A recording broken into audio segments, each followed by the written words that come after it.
Hello students, HC Verma book का capacitor का हम क्लास 12th का क्वेश्चन नंबर 11 यहाँ पर डिस्कस कर रहे हैं। क्या कहता है क्वेश्चन में, the outer cylinders of the two cylindrical capacitors of capacitance 2.2 microfarad each are kept in contact and the inner cylinders are connected through a wire.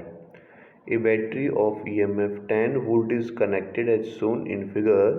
Find the total charge supplied by the battery to the inner cylinders. तो देखो दोनों cylinders हमें दिखाई दे रहे हैं। ये दोनों एक दो पॉइंट से यहाँ से कॉमन से कनेक्ट हैं दोनों, ये भी और ये भी, ऐसे यहाँ पर ये भी। तो दोनों किस में होंगे? पैरेलल में होंगे। तो पैरेलल में अगर मैं कैपेसिटेंस रिजल्टेंट कैपेसिटेंस निकालता हूँ तो किसके इक्वल होगा बच्चों? C1 प्लस C2 के इक्वल होगा, है ना। तो यहाँ पर क्या हो जाएगा? 2.2 प्लस 2.2 यानी 4.4 माइक्रोफैराड रिजल्टेंट कैपेसिटेंस आ जाएगा। अब जो बैटरी की वोल्टेज है वो कितनी दे रखी है? 10 वोल्ट दे रखी है। हमें क्या निकालना है? चार्ज निकालना है, बैटरी से कितना निकल रहा है। तो Q इक्वल टू क्या होता है बच्चों? C भी होता है। तो C कितना है? 4.4। वोल्टेज कितनी है बच्चों?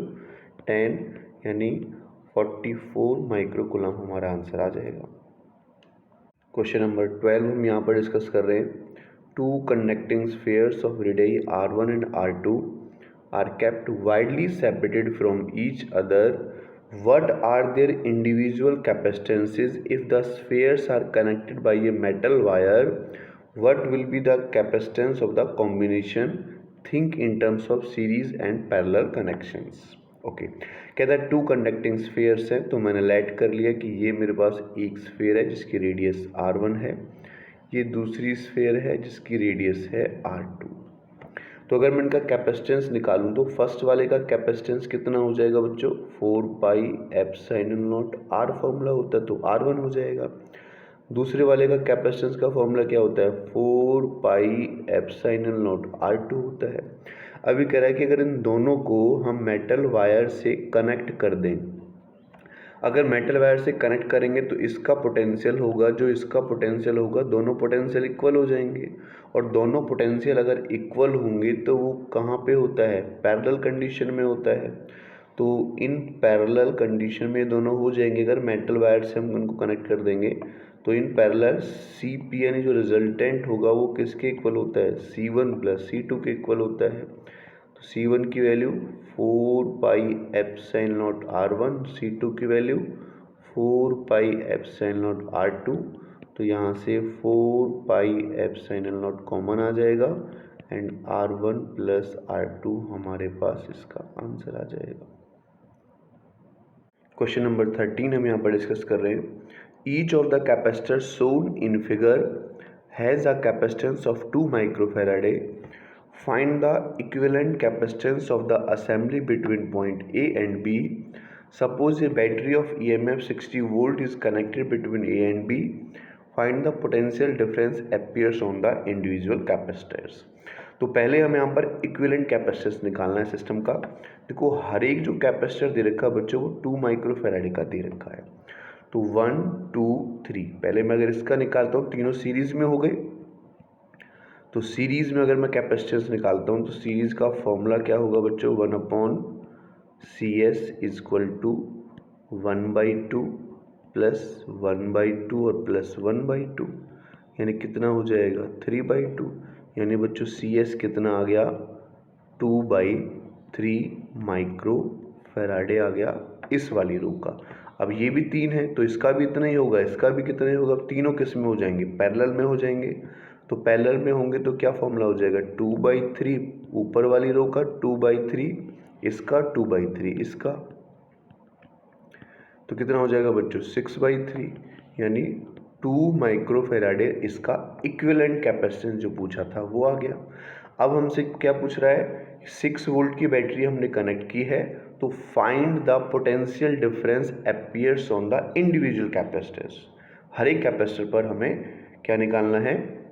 इंडिविजुअल कैपेसिटर पर पोटेंशियल डिफरेंस निकालना है। ओके, देखो ये हमारे पास हमने लेट कर लिया कि 10 वोल्ट की बैटरी से हमने इसको कनेक्ट कर दिया। टोटल कैपेसिटेंस इतना, तो जो टोटल चार्ज बैटरी से निकलेगा वो कितना हो जाएगा? Total charge Q equal to क्या हो जाएगा बच्चों, C इंटू वी। C कितना है 2, ठीक है। टोटल चार्ज हम निकालेंगे C इंटू वी। C कितना है 2 और ये कितना है 10। तो टोटल चार्ज हुआ कितना बच्चों, यहाँ से अगर हम इसको कैलकुलेट करते हैं, सॉरी EMF 60 वोल्ट दे रखा है तो 60 होगा, तो 60 यानी 120 माइक्रो कूलम आ जाएगा टोटल चार्ज जो निकला। अब इस वाली रो में भी उतना ही जाएगा, इस वाली रो में भी और इस वाली रो में भी, यानी ये जो चार्ज है वो 3 रो में डिवाइड होगा, क्योंकि इक्वल कैपेसिटेंस है तो हर किसी में सेम जाएगा। तो 40 ऊपर, 40 इसमें और 40 इसमें, क्योंकि 3 पार्ट में इसको डिवाइड कर लेंगे टोटल चार्ज को। अब जो इस पर चार्ज होगा वही इस पर चार्ज होगा, वही इस पर चार्ज होगा, ऐसे ही जो चार्ज इस पर होगा वही इस पर होगा, वही इस पर होगा। तो अगर मैं निकाल सकता हूँ यहाँ से 40 हमारे पास चार्ज गया तो पोटेंशियल भी सब पर सेम ही हो जाएगा। तो पोटेंशियल ऑन ईच कैपेसिटर, तो ईच कैपेसिटर पर अगर पोटेंशियल निकाला जाएगा बच्चों तो कितना हो जाएगा, V equal to Q by C के इक्वल। Q कितना गया है यहाँ से 40 गया, C कितना है 2, यानी 20 वोल्ट हमारे पास इसका आंसर आ जाएगा। क्वेश्चन नंबर 14 हम यहाँ पर डिस्कस कर रहे हैं। It is required to conduct a 10 microfarad capacitors which can be withstand across a 200 volt battery. Capacitors of capacitance 10 microfarad are available but they can withstand only 50 volt. Design a combination which can yield the desired result. Okay. ये कह रहा है कि हमारे पास 10 microfarad के बहुत सारे capacitors हैं जिनसे हमें रिजल्टेंट भी 10 माइक्रोफेराडे लाना है, और बैटरी हमारे पास 20 वोल्ट की है, लेकिन वो एक जो है वो 50 वोल्ट पर ही विथस्टैंड रह सकता है। तो देखो, अगर मैं एक रो में 4 कैपेसिटर सीरीज में लगा देता हूँ, ठीक है, तो 50 ये 50 ये 50 ये 50 ये, भाई टोटल ये कितने बियर कर सकता है ना। बैटरी जो हमें रिजल्टेंट बैटरी जो अप्लाई करनी है बच्चों, वो 200 वोल्ट की अप्लाई करनी है, और ये 50 पर विथस्टैंड रह सकता है। तो 200 जब यहाँ से जाएगा तो 50 50 50 50 ये ले लेगा। इसका मतलब हमने कनेक्शन सही किया है।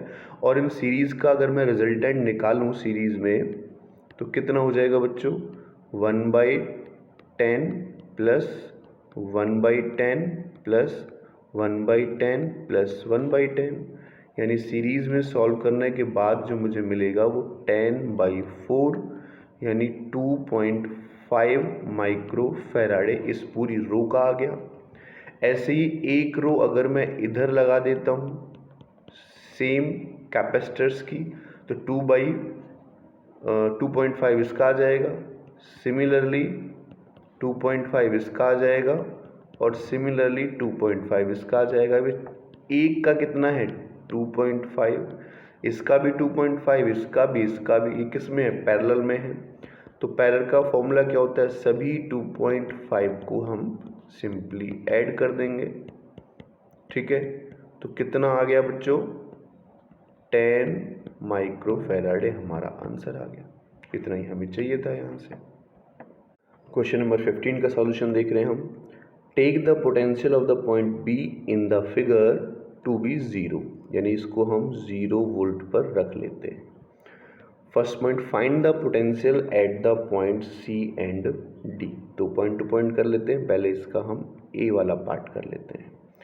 तो देखो, ये दोनों ऊपर वाले सीरीज में है, तो यहाँ से अगर मैं 1/CS निकालता हूँ तो 1/4 प्लस 1/8, यानी यहाँ से 8 हमारे पास LCM, तो 2 + 1 यानी 3/8, और CS की वैल्यू हो जाएगी बच्चों 8/3 माइक्रोफेराडे ऊपर वाले कॉम्बिनेशन की, इसकी।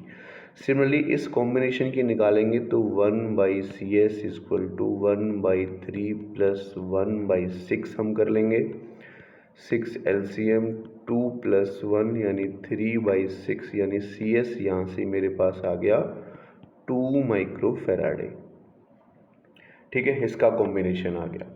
अब लेट कर लेते हैं इस बैटरी से Q चार्ज निकला तो ऊपर वाले में Q1 गया, नीचे वाले में Q2 गया। अब जितना चार्ज इस कैपेसिटर पर होगा उतना ही चार्ज इस वाले पर भी होगा। इसका पोटेंशियल हमें दे रखा है ये, तो अगर मैं पोटेंशियल डिफरेंस थ्रू 8 माइक्रोफैराडे अगर निकालता हूँ, क्योंकि इसका तो 0 है तो C का वही पोटेंशियल आ जाएगा। तो कितना हो जाएगा बच्चों, V = Q/C के इक्वल होता है। ठीक है, तो टोटल Q/C अगर मैं निकालूँ, पहले Q निकाल लेते हैं, टोटल चार्ज निकाल लेते हैं। तो टोटल चार्ज मैं यहाँ निकाल लेता हूँ। चलो Q1 की वैल्यू निकाल लेते हैं इधर, फिर उसको यहाँ पर पुट कर देंगे। ठीक है, तो Q1 अगर मैं यहाँ से फाइंड आउट करता हूँ कि Q1 इससे कितना जाएगा, तो ऊपर वाले का टोटल कैपेसिटेंस एंड, क्योंकि पोटेंशियल डिफरेंस कितना है, टोटल 50 है, तो टोटल कैपेसिटेंस कितना है बच्चों, 8/3, और ये कितना है, 50 है। तो चार्ज की वैल्यू मेरे पास ये आ जाएगी, C × V माइक्रोफैराडे में, सॉरी माइक्रोकुलम में। अब यहाँ वैल्यू पुट कर लो, कितना हो जाएगा देखो, 8/3 × 50, और नीचे कैपेसिटेंस C कितना है, क्योंकि 8 के अक्रॉस निकाल रहे हैं तो इधर 8 हो जाएगा, तो इस 8 से 8 कटेगा, तो 50/3 वोल्ट है ना, इस 8 के अक्रॉस आया। 50/वोल्ट किसके अक्रॉस आया हमारे पास, इस 8 माइक्रो फैराडे के अक्रॉस आया। तो ये तो 0 है, तो इसका मतलब C पॉइंट का पोटेंशियल कितना हो जाएगा, V कितना हो जाएगा, 50/3। C पॉइंट का पोटेंशियल हो गया 50/3। ठीक है, ओके। अब हमें D का पोटेंशियल निकालना है, तो अगर मैं D का पोटेंशियल निकालता हूँ तो मैं 6 माइक्रोफैराडे के अक्रॉस पोटेंशियल निकाल दूंगा। तो पोटेंशियल डिफरेंस अक्रॉस 6 माइक्रोफैराडे, तो उसके लिए मुझे Q2 चाहिए। तो Q2 सिमिलरली क्या हो जाएगा, दोनों का रिजल्टेंट कितना है हमारे पास, यहाँ से 2 माइक्रोफैराडे, तो 2 × 50 यानी 100 माइक्रोकुलम आ जाएगा। ठीक है, 100 माइक्रोकुलम। तो यहाँ अगर मैं पोटेंशियल डिफरेंस निकालता हूँ D पॉइंट का, ठीक है, ये C पॉइंट का था, D पॉइंट का पोटेंशियल डिफरेंस निकालता हूँ यहाँ से, तो किसके इक्वल होगा बच्चों, देखो चार्ज Q2/C, तो Q2 कितना आया 100, और 6 के अक्रॉस निकाल रहे हैं, तो ये भी कितना हो जाएगा बच्चों, 50/3 वोल्ट आ जाएगा। C और D का पोटेंशियल दोनों का 50/3 और 50/3 आ गया। ठीक है, ओके, ये फर्स्ट का आंसर हो गया जो हमसे पूछा था। अब हम सेकंड के आंसर की बात कर लेते हैं। सेकंड के आंसर में क्या बात कर रहा है, if a capacitor is connected between C and D, what charge will appear on this capacitor. कहता है कि अगर एक कैपेसिटर मैं यहाँ कनेक्ट कर देता हूँ दोनों के बीच में, तो इस पर कितना चार्ज आएगा। देखो C का पोटेंशियल ये और D का पोटेंशियल भी सेम है, तो पोटेंशियल डिफरेंस 0 आएगा। पोटेंशियल डिफरेंस 0 होगा तो चार्ज भी क्या हो जाएगा, 0 हो जाएगा, है ना। तो Q अगर हम निकालते हैं तो Q का फॉर्मूला क्या है, पोटेंशियल डिफरेंस इनटू कैपेसिटेंस। तो जो पोटेंशियल डिफरेंस है वही 0 हो जाएगा, C - D करेंगे तो। ठीक है, तो चार्ज भी कितना हो जाएगा, 0।